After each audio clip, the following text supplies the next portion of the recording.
How can broadband access improve the lives of people and produce better healthcare outcomes using the latest tech in telehealth?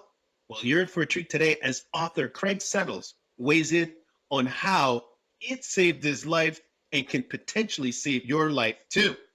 Maestro, roll the intro.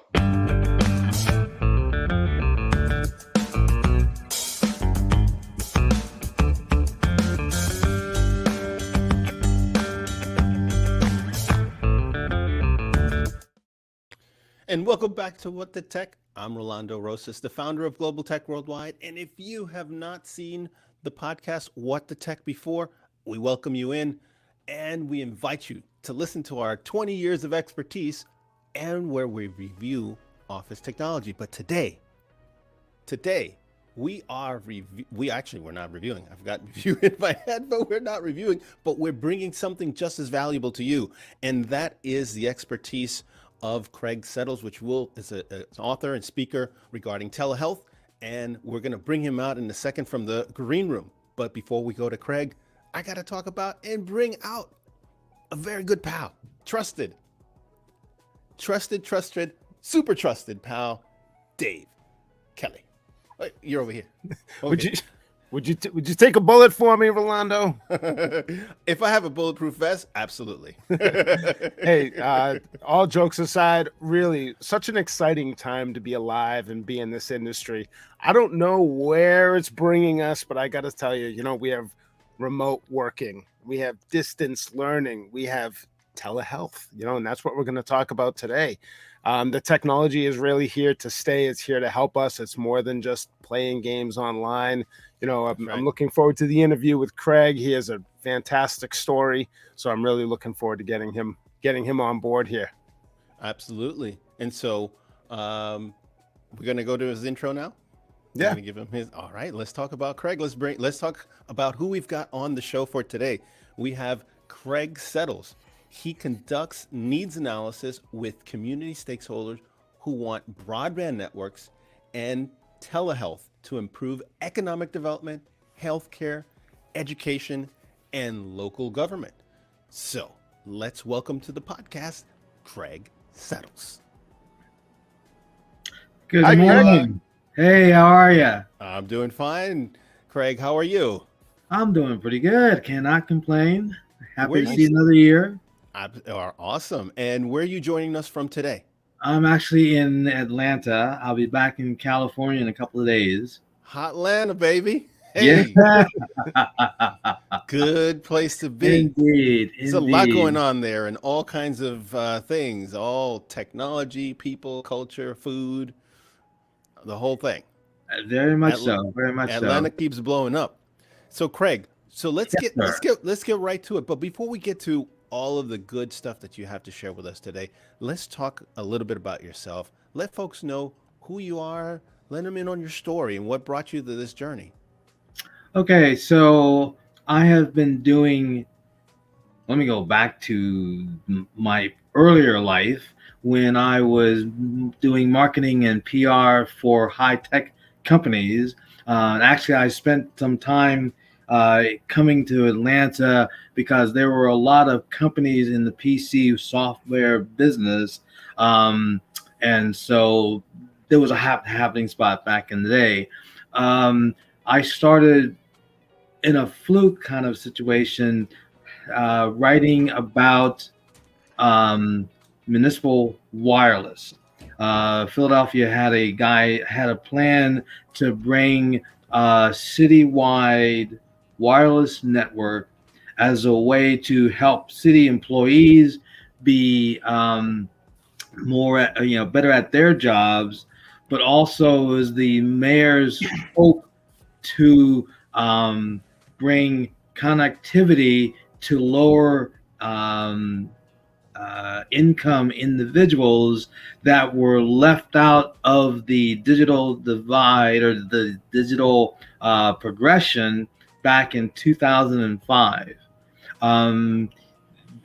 It was very exciting to me, and it was interesting to see how visionaries were showing how we can use a simple thing called the internet, which back then was more games and entertainment, but they had a vision where they could see using the internet to help economic development, both personal and the community economic benefit.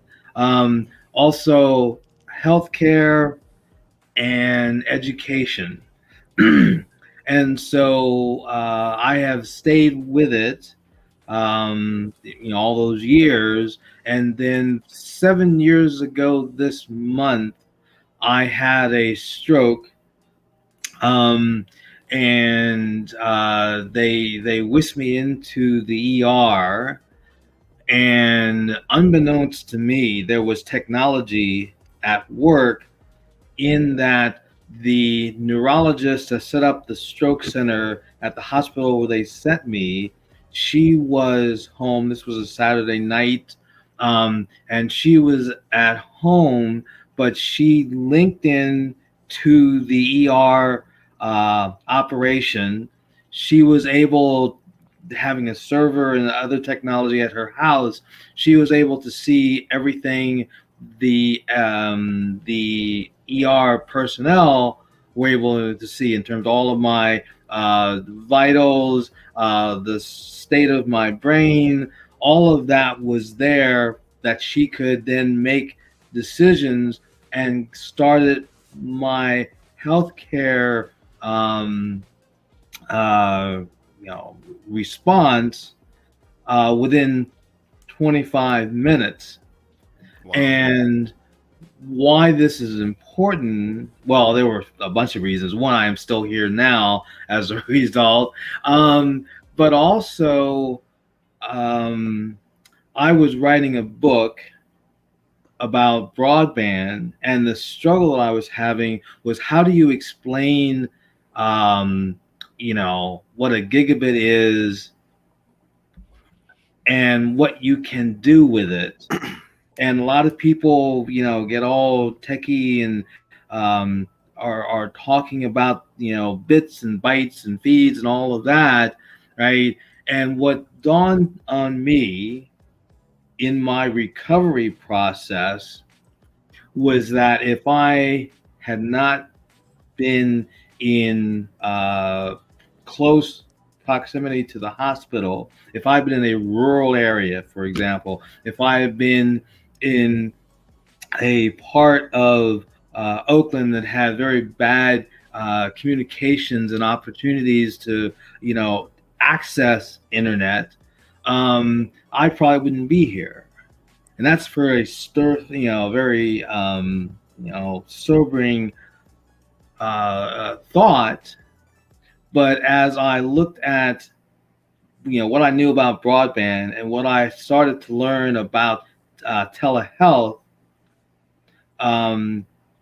all of a sudden it kind of dawned on me that people get sick all the time. Either they're responsible, for their own health, or they are responsible for kids or older parents and so forth. And so this is kind of universal. Everybody has to deal with sickness at some point, right? And it's probably good to have technology at the fingertips of the doctors and the people that can help you the most, to be able to provide those life-saving skills to others if they're not presently in the hospital. My brother is in the medical profession as well. He's a surgeon, Mm-hmm. and he's up in upper parts of Minnesota, and his hospital, they do something very similar to what you just mentioned. And so they serve a lot of the outlying counties that are in, even as far as the Dakotas, Mm-hmm. and providing services to a lot of rural parts of America, because if you don't have a doctor, in your county that does open heart surgery, as a neurologist, in his case is ENT, where he works in people's faces. A horse may kick you in the face and you don't have the doc to, in your local rural hospital to sew you up. They may have to dial up a doctor somewhere else. And if in that community, like you said, and maybe it's in Oakland. They don't have to be in the Dakotas. They could be in a very underserved part of the U.S. where Hmm. broadband availability is just not there because the adoption rate. I think you've said this before. The adoption rate in a lot of these communities is very low. There's a lot of barriers there to get high-speed internet, and overcoming the challenges, of the private sector, which is, they're after making money. That's the bottom line, and there's no fault there in trying to make a profit. But at the same time, these types of services can serve, like you said, life saving for many people across America. Exactly. There are some, I would say, 15 million homes that have no broadband in the urban areas. Another 4 or 5 million in the rural areas. Right. That is a huge number, and the impact is very significant. Um, if you need healthcare, if you need, you have kids that need an education, yet their academic world is all about, using the computer to get help with their homework, to collaborate among each other and with their teachers and so forth. And so it's very dramatic, the number of people who just don't have that access. And then there's even another segment that may technically have internet access, but it's not very good, especially when you look at the technologies that are out there. Yeah, I They're heard every you say. year. I was just going to say that I No, heard one of your guests on your podcast, Kim McKinney. She talked very eloquent about this point where uh, broadband, as defined by the government, in terms of what is available, it's a very low bar. It's a very low standard, given what we have today, and then what we're going to need 10 years from now. So 1 gig, which can come to a lot of places, it's not available everywhere, and that's sufficient for a lot of people in today's corona world, where people are at home and, like you're saying, studying, and the kids may be doing distance learning. But that may not be enough 5 or 10 years from now with all of the new technology and applications that are coming down the pipe.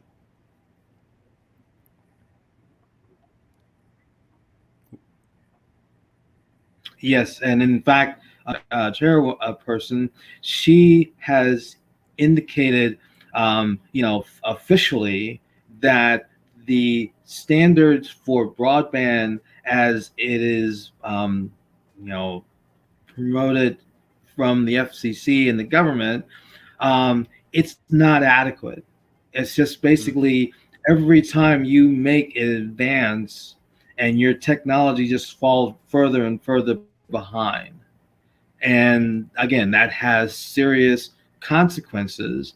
And as we are spending, or about to spend, 40, 50, 65 billion. Did we lose Craig? I think Craig's internet went down, so we'll try to get him back. Ori, try to see if you can help him with. Okay, perfect. Well, in the meantime, while we get Craig back up, Dave, having broadband, and I was mentioned Kim McKinney, Mm. who was on Craig's podcast. What she basically was saying was that uh, the speeds available, even in underserved communities, is not sufficient for a lot of these apps today. Like, think about the investments required, putting everything in the ground, fiber optics and whatnot. That takes years. Even if today all the money is available, it's going to be years before it's actually available in that house or in that community. And if your mindset is such that everybody just needs 25 megs today, When 5 or 10 years, yeah, what are you going to need? What are you going to need when it's actually in your home or in your business or in your community? 25 megs is probably not enough. Right, right. It's probably, to me, it's something that the more that I learn about this and have spoken with Craig, prior to the show, definitely have kind of opened my eyes I take it for granted. You know, I think I sign a check.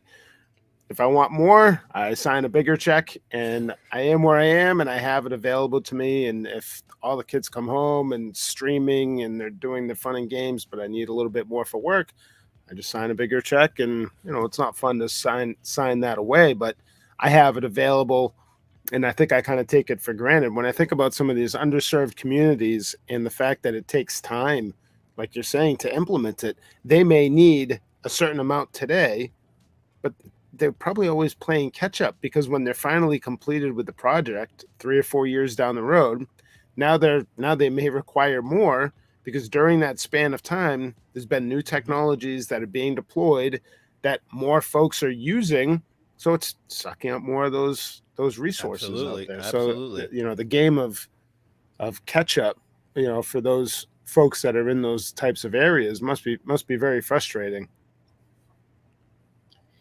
And what you've done is you hit the nail on the head, which is we are continually playing catch up when we have a situation where we're starting already behind.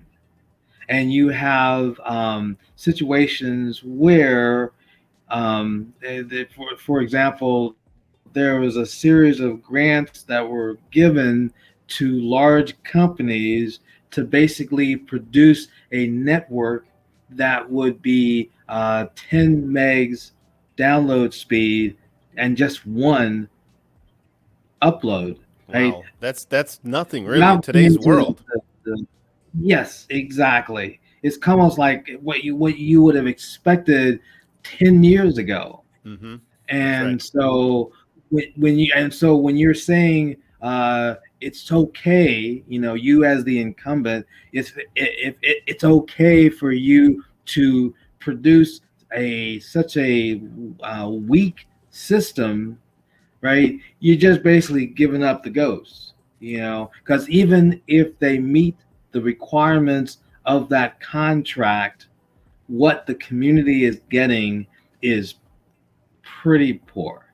Pretty Right. poor. I'm Right. being Yeah, and polite. there are a bunch of studies that show that America is still far behind when it comes to internet availability at those higher speeds that we see in other industrialized countries like South Korea, even parts of. I was Mhm. just listening to a guy who was talking about digital nomads in Thailand and Malaysia can very easily get a 1 gig internet wherever they are in a lot of places, and so that's not still widely available here in the U.S. It's available in certain cities, but there isn't the competition like there is in other parts of the world where the internet is not just something that you get from just the landline providers or the cable companies in a lot of other parts of the world. Even wireless providers are in that internet game as well.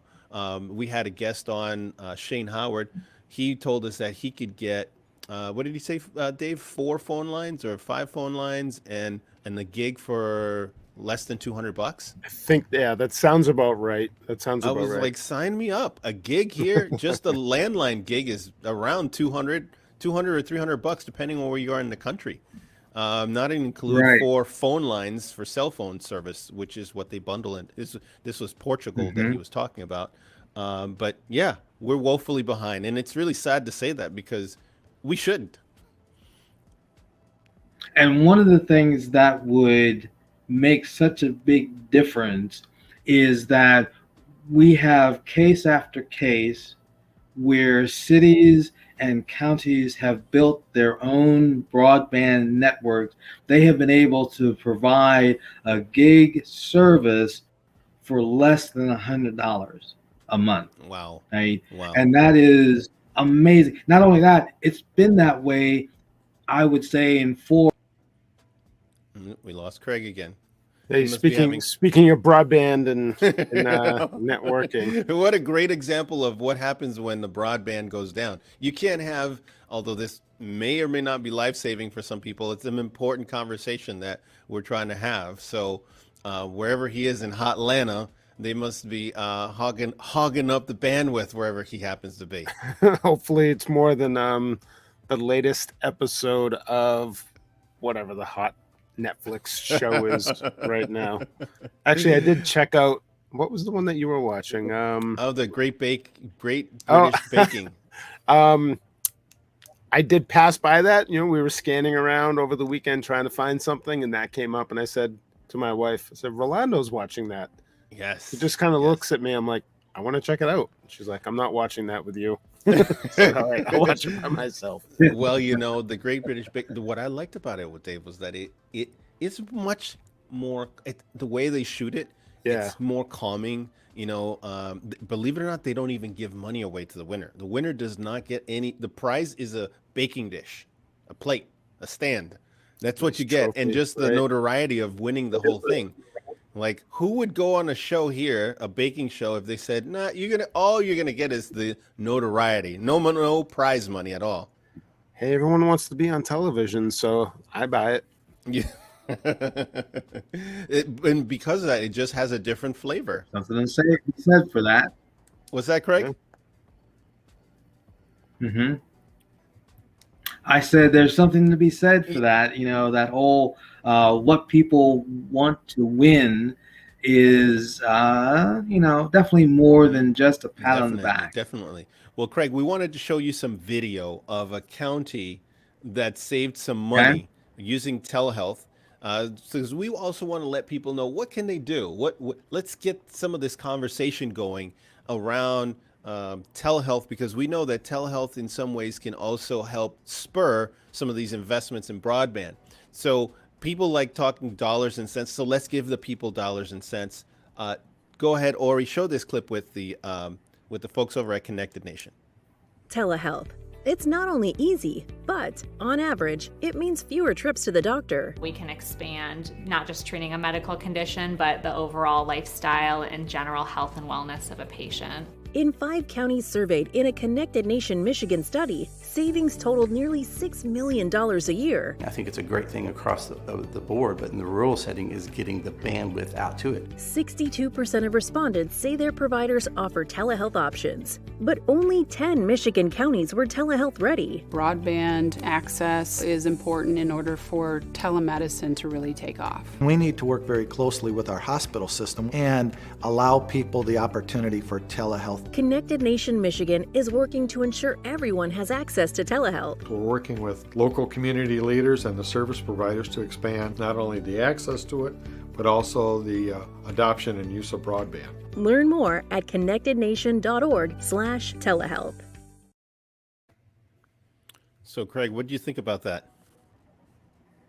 I'm going to have to say we got a problem, because I didn't get any of that clip. I just saw just like a stationary image. Oh, okay. Well, basically what these folks over at Connected Nation had on this video was that they've been able to save in 5 counties in Michigan over almost close to $6 million deploying telehealth, and over 5 counties. And they had, it sounded like 10. I think I heard 10 counties that were not telehealth ready because they don't have the broadband necessary in order to really take advantage of telehealth. Right. I would say that's accurate in 2 cases or situations.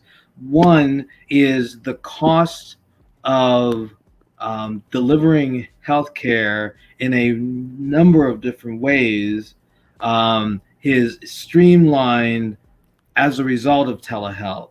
So I could, spend the day just talking about the different ways that you can deliver services, healthcare services, and be more efficient, be faster. You can even get ahead of a number of issues with patients and so forth.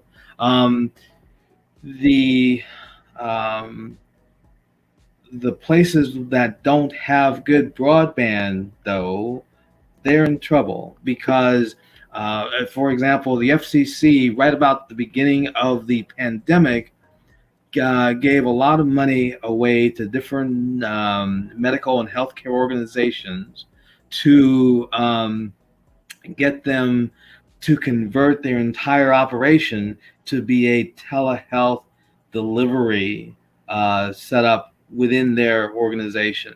right? And so with buying all of this equipment and so forth, they were able to move from the regular way that we deliver healthcare to everything was virtual, right? However, the problem they had was when they went to patients and said, we are now telehealth enabled, the patients would say, but we can't get there. We can't get there because we don't have broadband. And no one took into account that part of the equation. So here's $1 million per organization to deliver and modernize their healthcare delivery.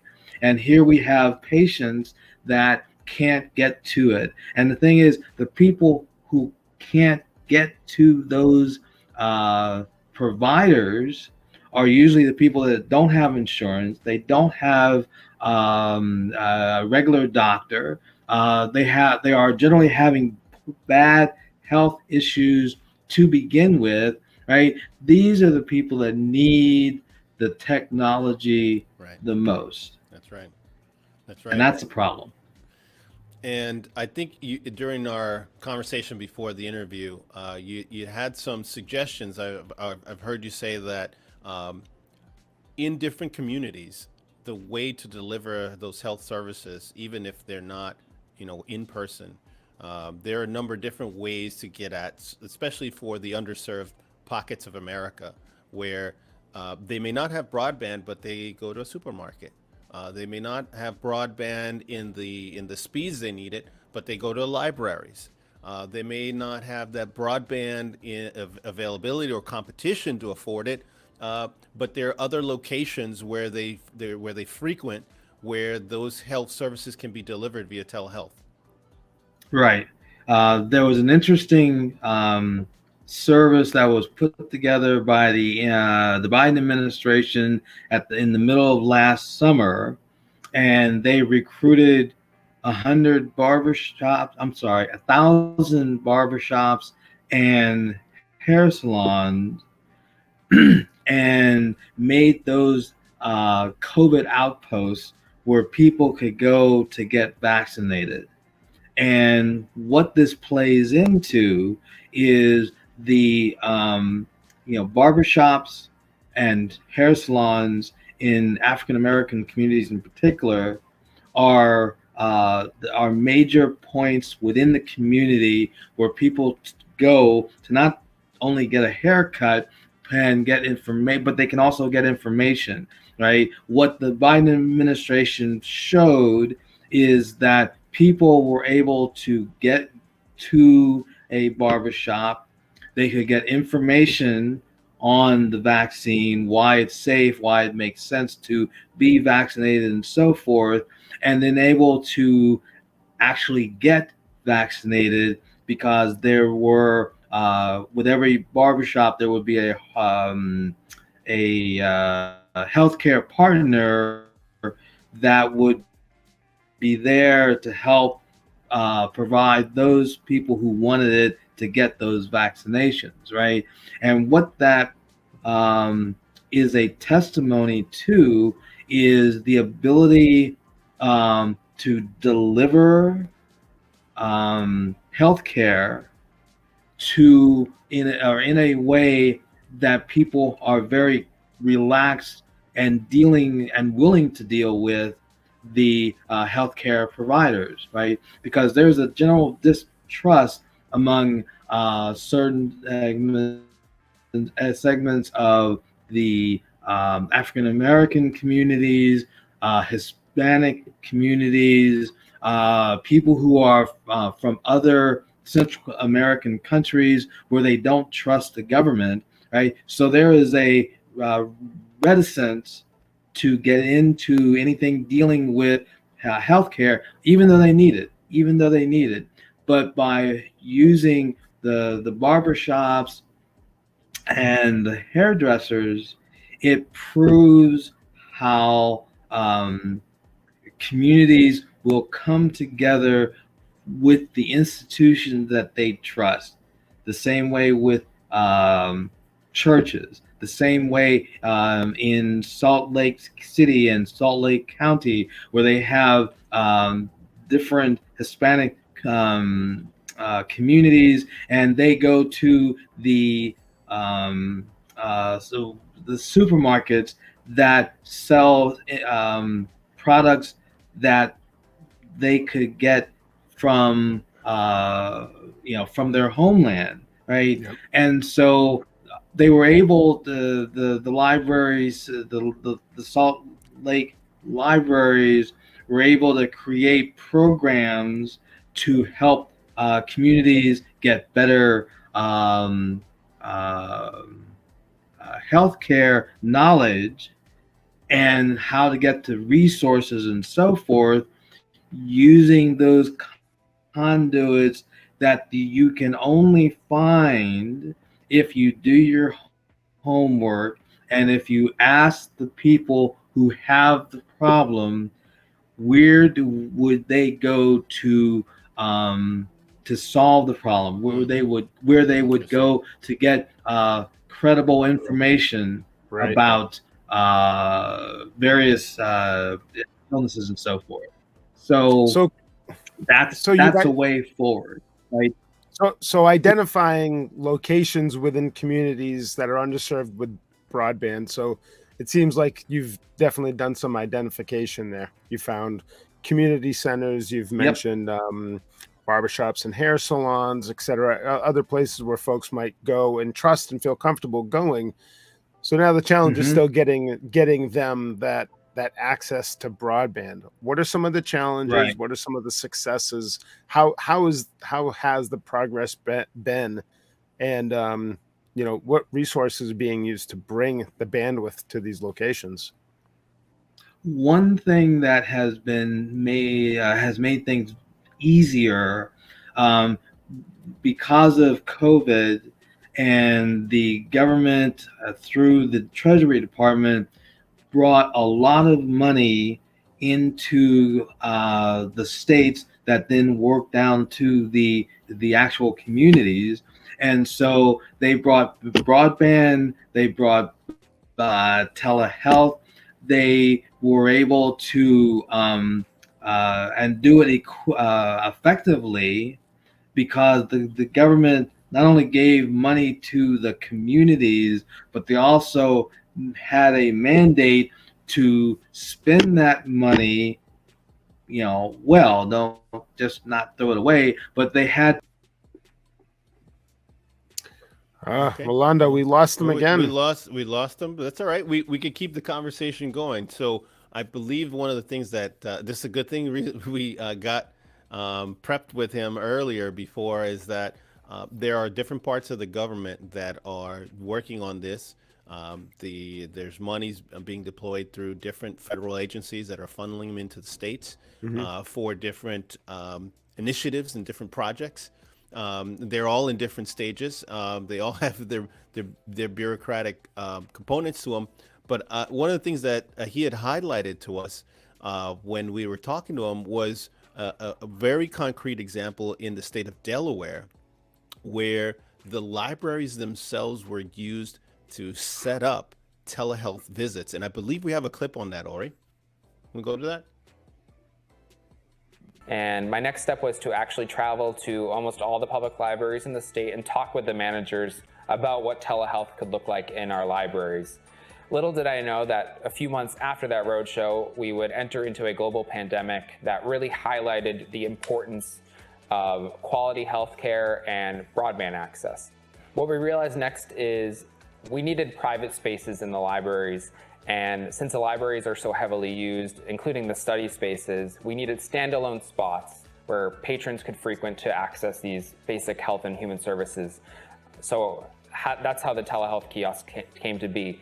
As it stands today, the kiosks can hold 2 to 3 people inside, have HEPA filtration, UV sanitation, and are equipped with iPads and can access a variety of platforms, including Skype, FaceTime, Zoom, and several telehealth specific platforms. That is amazing, Dave.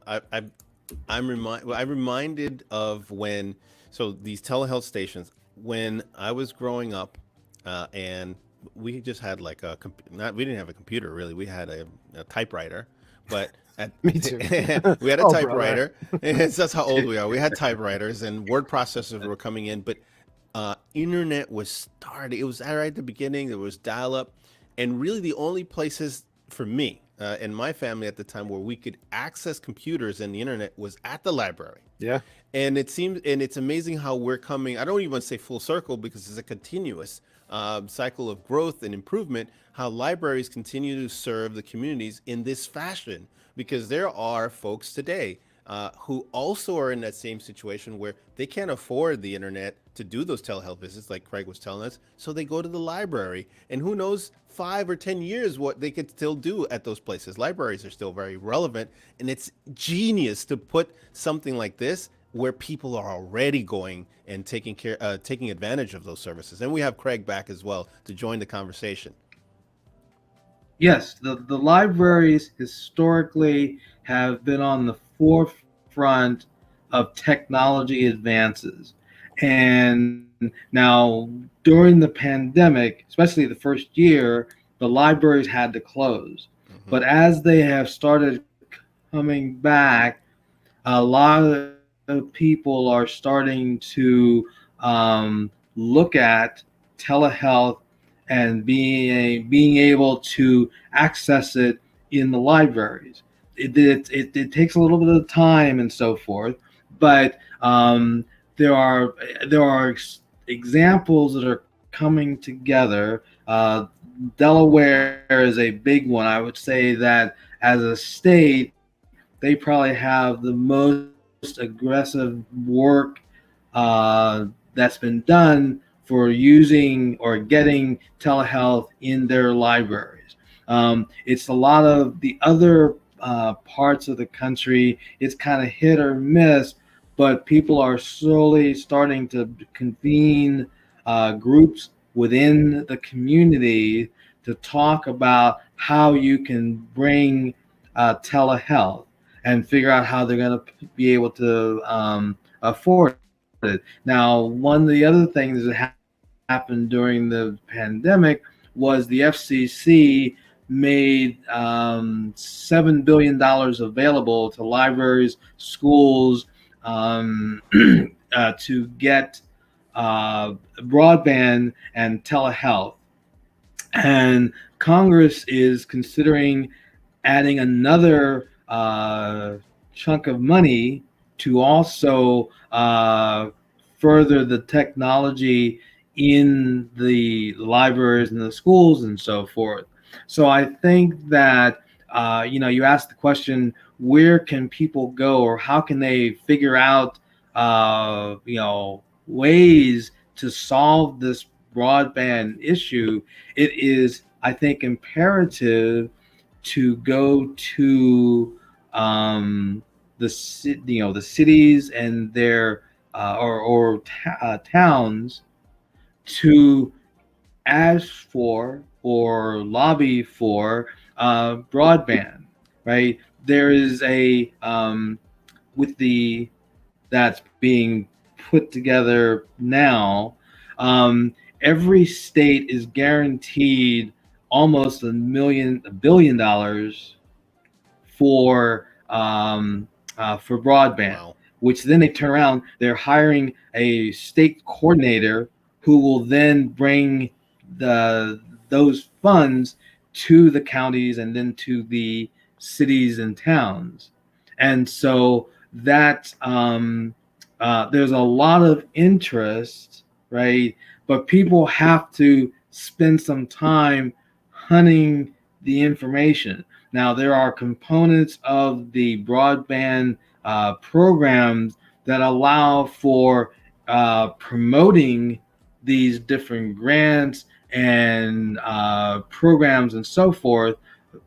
But until that gets up into full scale, people have to either go to their city hall, to their city council, or their city administrators. And the city IT manager. Those are the four main starting points, I think, as far as trying to figure out, is your city going to chase after some of that money?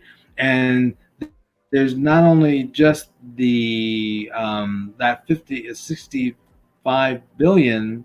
There's also other agencies, the FCC, the U.S. Department of Agriculture, Health and Human Services has huge amounts of money that's there to foster these different types of programs.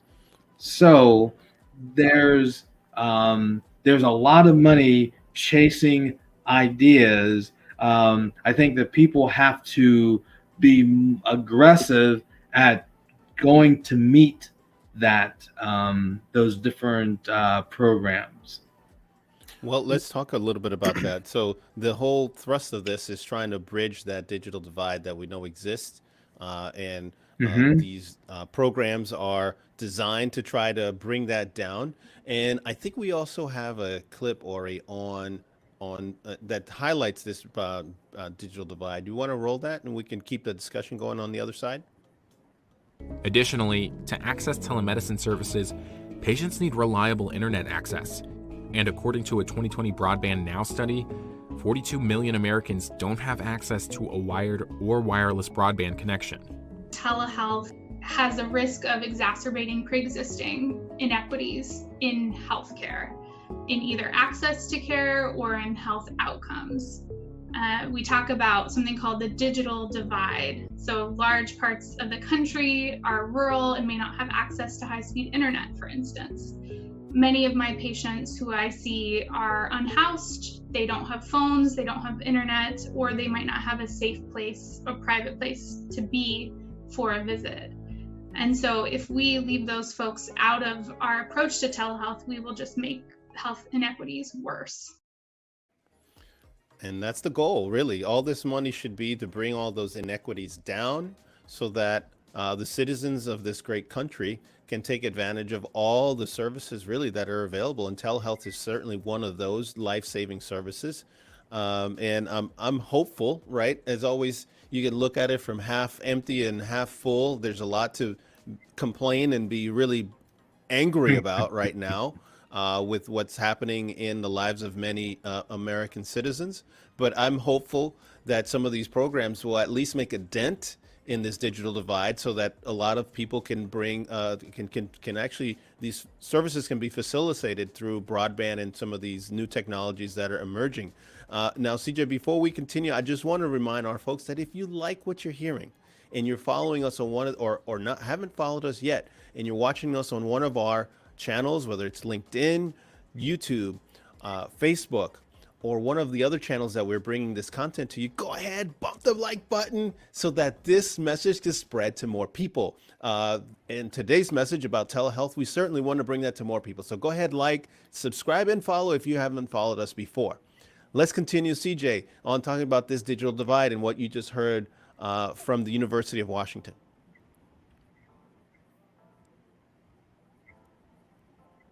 Do we have CJ? CJ, I think you're muted. Don't know what there we go. What happened to the connection. Okay, I wasn't able to have the service of my system or my internet, but somewhere I'm difficult. Nevertheless, the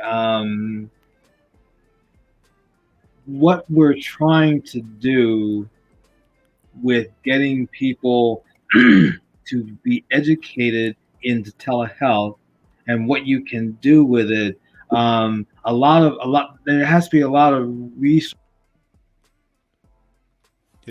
That's all right. We'll keep the conversation going here. So Dave, I believe we're talking about the bridging the digital divide. Say that 10 times fast, Dave. Right. You know, it's interesting when I'm thinking about this. If you don't have, I didn't catch her name who was on the video, but she was saying that she has many clients that don't have internet access and don't have cell phones, What CJ was saying is, Action. spreading awareness and getting people the information so that they know where to go. But how do you do that without basic internet access? I think we've relied so much on technology as a communication tool that without it, how do you communicate Jessica Bender to your community to say, Yeah. hey, these are the spots where you can go and you can have access to quality bandwidth and I the think- tools and devices to do a checkup or telehealth. Well, I think the like what CJ was saying is that people consume information in different ways, right? Whether it's the barbershop, whether it's a supermarket or a library, and some of these places are hotspots for the information, that whether it's the latest technology, whether it's new programs to roll out so that they can take advantage of high-speed internet. If we're not meeting those people at the point of where they're consuming that information, they're just not going to know that this is available. Right. And we have CJ back on the line. CJ, welcome back. So we were talking about the digital divide and meeting the. Yes, thank you. Go ahead, no problem. So we were talking about meeting the people where they're at, where they consume that information, so we can close Yep. that gap as well. Because what's the point in having all these multi-billion-dollar programs if the people don't know that these programs exist to take advantage of these things? Exactly. Now, to be fair, I've been looking at some of the states' I guess job listings for broadband coordinators. Right, they're recruiting people to set up programs for doing webinars and different types of outreach as part of the education of the communities about these programs. So as fast as these programs can be pulled together, there's definitely an urgency that's being exhibited by a number of states where they plan to give every opportunity to their cities and towns and so forth to get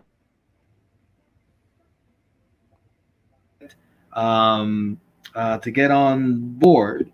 I think that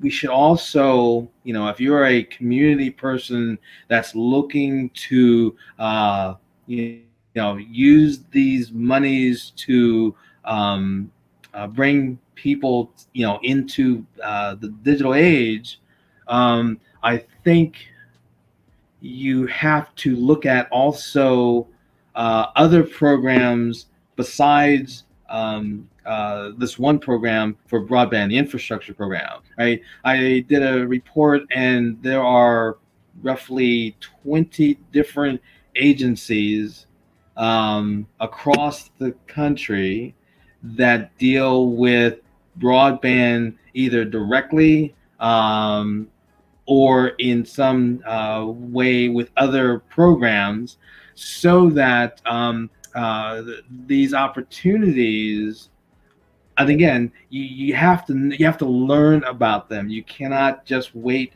because some of these agencies that I've talked to, they don't have lots of money to promote their programs. I mean, it's it is what it is, right? And so, but at the same time, it amazes me sometimes at the numbers of agencies that actually are in the business of trying to get the digital divide closed. So again, I mean, I don't want to keep beating a dead horse, but that there's a need that the individual or the community activists and those different organizations, the local organizations, you have to get that information out there, and then also you have to act on it. I would say that it is better than the last time the government was giving having these grant programs. That would have been 2009. One, it was less money. There was a longer period of time to actually to win those grants and so forth. But now I think there's a lot activity. There's a lot of activity on the parts of counties in particular, and to get that information out here. One of the things that I talked about, I was joking before we got started, in 2009, I did an interview, and one of the points, it was all about the broadband stimulus program at the time, but one of the things I emphasized was there's more people, there's more communities looking for money than there is money that's available. There may be 2-3 times as many, right? And so it's not enough to just have a proposal. You got to put a certain amount of creativity in that program. You have to create a desire by some bureaucrat who is looking at 100 proposals a day, right? You have to energize that reader. You have to make what you're trying to do with this money. You are trying to create stuff that hasn't been done before. That's hard. In ways that it hasn't been done before. You have got to think outside of the box. It's good that you have a writer, a grant writer for that city or whatever community area, but there has to be like serious creativity that kind of comes into the picture. So from a local level, easy. From a local level, there's a lot of dreamers out there. There are a lot of people who have a vision, right? Now is the for. I think that we have a little bit of delay. Go ahead, Dave. So how do you suggest folks get involved?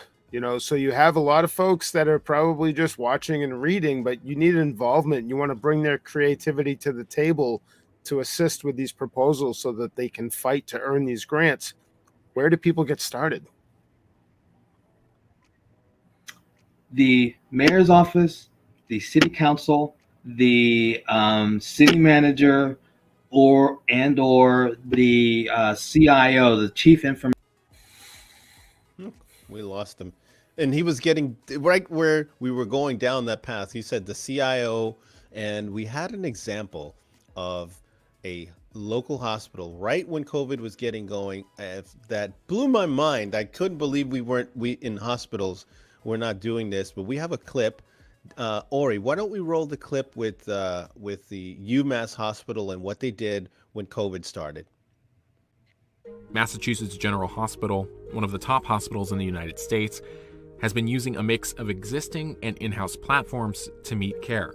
Dr. Lee Schwam is the director of the Center of Telehealth at Massachusetts General Hospital and the vice president of virtual care at Partners Healthcare. In the beginning of March, before COVID really came to us, maybe 4 weeks ago, we did about somewhere between 0.7 and 0.8% of all of our ambulatory visits were over telemedicine. This week, we're doing more than 75%. We also created a program where we mounted an iPad on some specially configured hardware to attach it to an IV pole and turned it into an always-on video intercom so that we could reduce the need for providers to put on protective equipment, which is in very short supply, but continue to engage with patients in a way that's much more compelling than just over the nursing call bell. Wow. So how awesome is that, that you can have essentially a nurse available to you inside your room while you're trying to recover, and they could see you at all times, and they can determine if they need to go in or not, but just talking to you over the iPad, right? Yeah, and preserving resources, like they were saying. You know, Absolutely. that doctor or nurse that they're speaking to may be right outside the door, but at the beginning of COVID, all those the medical supplies, the masks, the gloves, what is that called? The PPE. PPE. Using the technology just to reserve some of those resources, you know, really good idea. And like they said, much better than just talking over the nurse's intercom. Right, or running down there, right, which is pretty much the old way to do it. Just Definitely okay, what do a you need? big Oh, I can't move. advance. Go ahead, CJ. Go ahead. No, it's very much a an advancement when you can monitor multiple rooms and individuals, and subsequently you are able to use your resources more effectively, and it also can reduce some of the costs, because there is obviously a huge cost with anything major and many things minor when it comes to healthcare. And I think that we should look at telehealth as a major, it will have a major impact on the economics of healthcare. And I think that as you get more technology involved, so I mean, there are sensors that you can use, wireless sensors that can tell if someone in the home has is sitting and watching TV, or if they've actually fallen off the bed. Right. And we lost CJ, but that's an important point. And those sensors, Dave, and those devices that are deployed at the home, they all need connectivity, whether there be internet through wireless from a cell phone provider, or using the Wi-Fi capability inside the home. And given what UMass was able to see, where they said they saw a large increase in the virtual services using ambulatory services, I can only imagine what that increase would have been if there were folks, if we had, let's say, 100% broadband access, let's just call it what it is, adequate broadband access to deliver those life-saving services. Right. And what was interesting with the hospital there is they started implementing new types of devices. They had those custom carts in the stands that held the multiple iPads on them. CJ was just talking about different types of sensors and monitors that could tell if someone had fallen onto the floor, and is no longer in the bed. And then you come up with some of the devices that we specialize in for audio and video, which really make a huge difference and a huge impact on the quality of the communication. That's right. And I can only imagine, we don't know how long this craziness with the corona thing is going to last, if it's going to continue, or we're going to have it in perpetuity. But regardless, if community hospitals, doctors, broadband providers can all come together to deliver these types of services, both from a community basis as well as on an individual level, where people in their home can receive those life-saving services in a way that they couldn't before. And at the same time, just like we've been talking about the entire time, it saves the county money. It saves the government money. That means everybody that's paying taxes will pay less, or not pay as much, because we're saving money, because folks aren't being driven to the ER by an ambulance that costs a lot of money to go pick them up and bring them to the ER, and then deliver that care at an ER because that patient doesn't have the broadband to talk to the doctor or hospital over the internet. Right. And welcome back, CJ. So you could jump in. This is Thank right, you, right, thank right where you. you left off. So we were just, I don't know if you've caught Well, some Craig, of that. yes, the main thing. I mean, I'm gonna make sure I don't miss this thing. The city manager, the mayor's office, the city council's office, and the city's IT manager.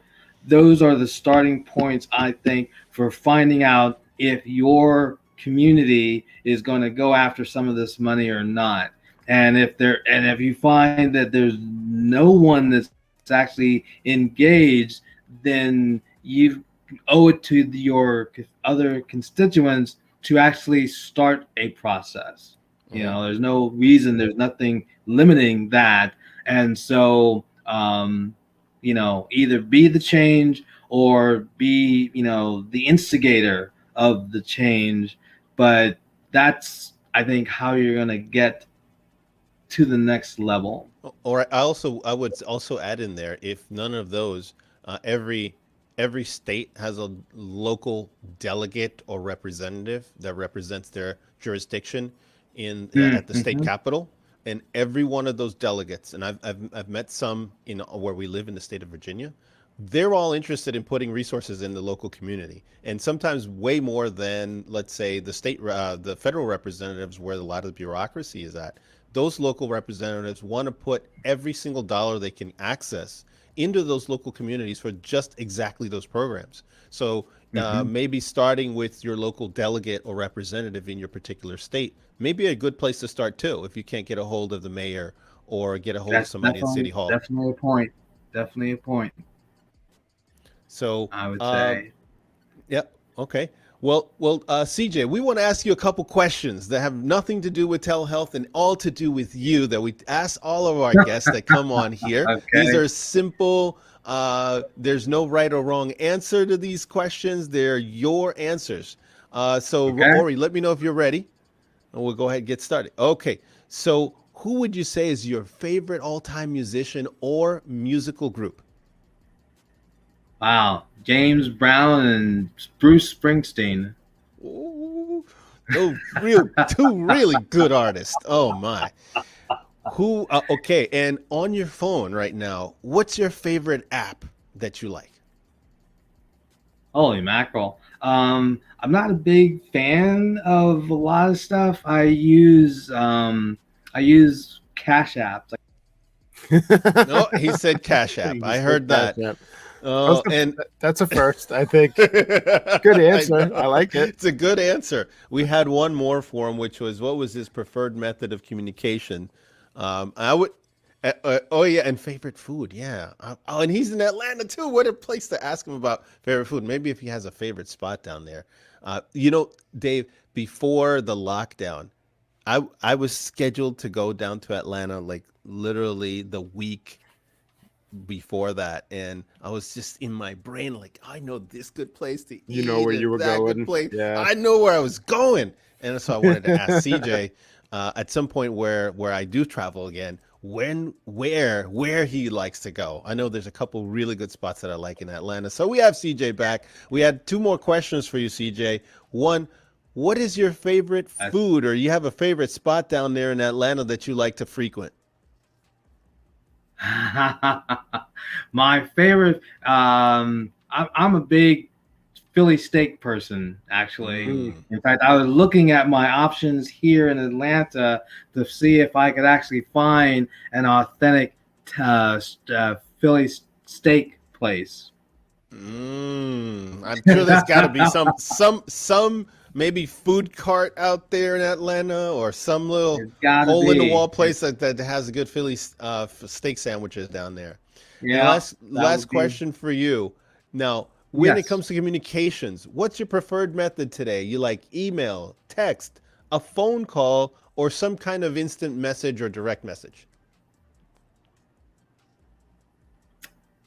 It varies.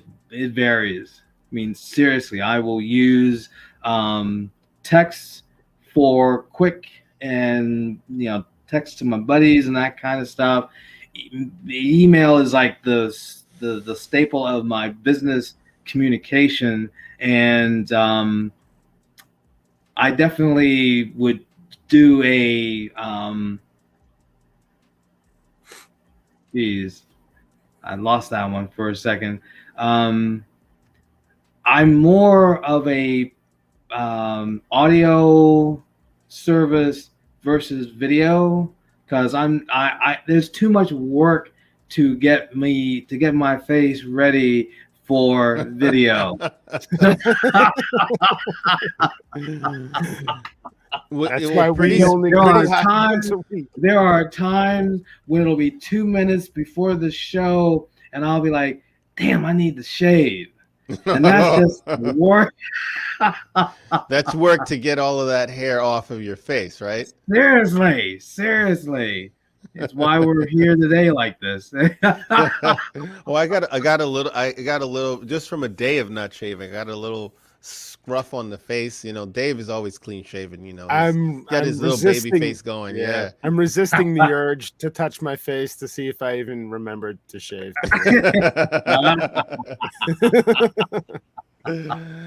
Well, CJ, it's been a pleasure. Was there anything else you wanted to leave us on, or you wanted to convey to our audience?